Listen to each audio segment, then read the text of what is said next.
এই রাহুল কল লাউড়া রে কালকে মদ খাই গেছে ডিউটি উল্টা শার্ট লাগাই করে ওই যে ফুটুয়া আর চেয়ারে একদম লাশের রকম ঘুমাই রয়েছে লাউড়া মদ খাই ওনার কিনা আসছে যাচ্ছে কোনো লাউড়া দেখছে না ডাক লাউড়াকে ও আইছেই নেই ডাক ওকে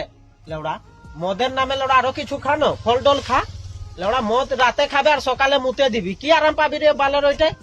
হ্যাঁ এই কি লাগে দাদা? কি রে অত মদরি হয়ে গেছি হ্যাঁ কি করবি দাদা, গলতি হয়ে গেছে, আর আমার নাই করবো। আর চেয়ারে ঘুমাই গেছি না আমি কোনো একলাই খাইছিলাম, ইহা আমার সঙ্গে ছিল। তো খাইলে তো কি হলো হুঁশিয়ার আছে এই তুই অত মদরি শরীরে তো লড়া মাংসই নাই পন্দে তো মাংসই নাই আর লড়া এক এক কোয়ার্টার মদ ঢুকাই নিবি ভালো জিনিস কিছু খারে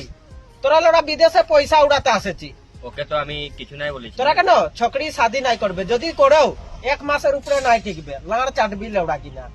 বুঝলি না এদের লাগি না আমি এ ভাই। গাল শুনি এটাই আমার লাস্ট মান্থ লাগে এই যে 10 তারিখে যাবো না আর তোদের হিয়া নাই আসবো রে ভাই আমাকে মাফ করে দিস তোদেরকে নিয়ে গান মারাই যাবো নাইলে আমি